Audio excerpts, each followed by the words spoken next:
Hello friends, welcome to my channel. আজকে আমি তৈরি করেছি সয়া ভুর্জি, সেটাই শেয়ার করছি।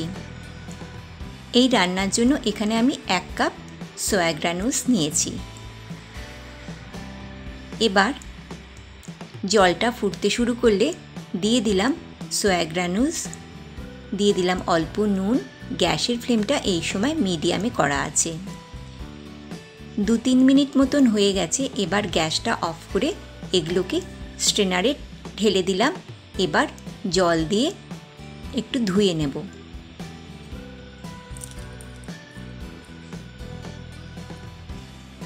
কড়াইয়ে তেল গরম হলে দিয়ে দিলাম গোটা জিরে, কয়েকটা রসুন কুচি, একটু নেড়ে নেব। এবার দিয়ে দিলাম পেঁয়াজ কুচি। এখানে আমি 2টো পেঁয়াজ নিয়েছি। গ্যাসের ফ্লেমটা মিডিয়ামে আছে। দিয়ে দিলাম 2টো কাঁচা লঙ্কা কুচি। এবার নাড়াচাড়া করে নেব। একটু নাড়াচাড়া করার পর দিয়ে দিলাম গ্রেট করে রাখা আদা। এবার বেশ কিছুক্ষণ নাড়াচাড়া করব। পেঁয়াজ কুচিগুলো এখন ভাজা ভাজা মতন হয়ে এসছে। এবার দিয়ে দিলাম টমেটো কুচি। এখানে আমি 2টো টমেটো নিয়েছি।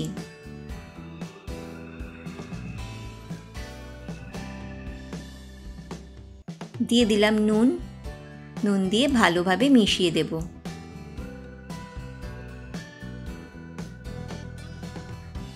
দিয়ে দিলাম হলদি powder, Kashmiri red chilli powder, ধনিয়া পাউডার, জিরা পাউডার মিশিয়ে দেব।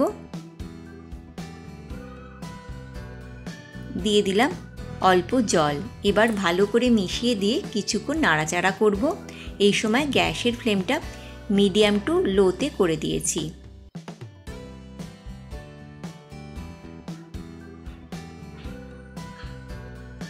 দু মিনিট মতন নাড়াচাড়া করার পর কড়াইটা ঢেকে রাখছি।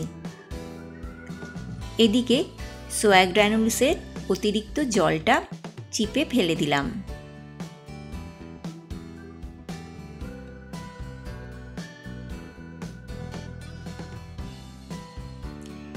চার 5 মিনিট মতন হয়ে গেছে। ভালো করে কষানো হয়ে গেছে, তেলও ছেড়ে এসছে। এবার দিয়ে দিচ্ছি সয়া গ্রানুলস। গ্যাসের ফ্লেমটা এই সময় মিডিয়ামে করে দিয়েছি। এবার মশলার সঙ্গে খুব ভালোভাবে মিশিয়ে দিয়ে কিছুক্ষণ নাড়াচাড়া করে নেব। কিছুক্ষণ নাড়াচাড়া করার পর দিয়ে দিলাম গরম মশলা, মিশিয়ে দেব। দিয়ে দিলাম ধনে পাতা কুচি,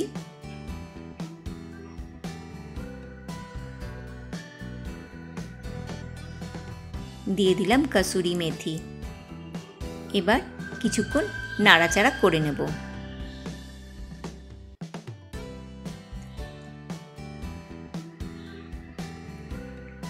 তিন 4 মিনিট মতন হয়ে গেছে। এবার গ্যাস অফ করে দিচ্ছি। রেডি হয়ে গেছে আজকের রেসিপি সয়া ভুর্জি। এই রেসিপিটা কেমন লাগলো অবশ্যই জানাবেন। ভালো লাগলে লাইক আর কমেন্ট করবেন।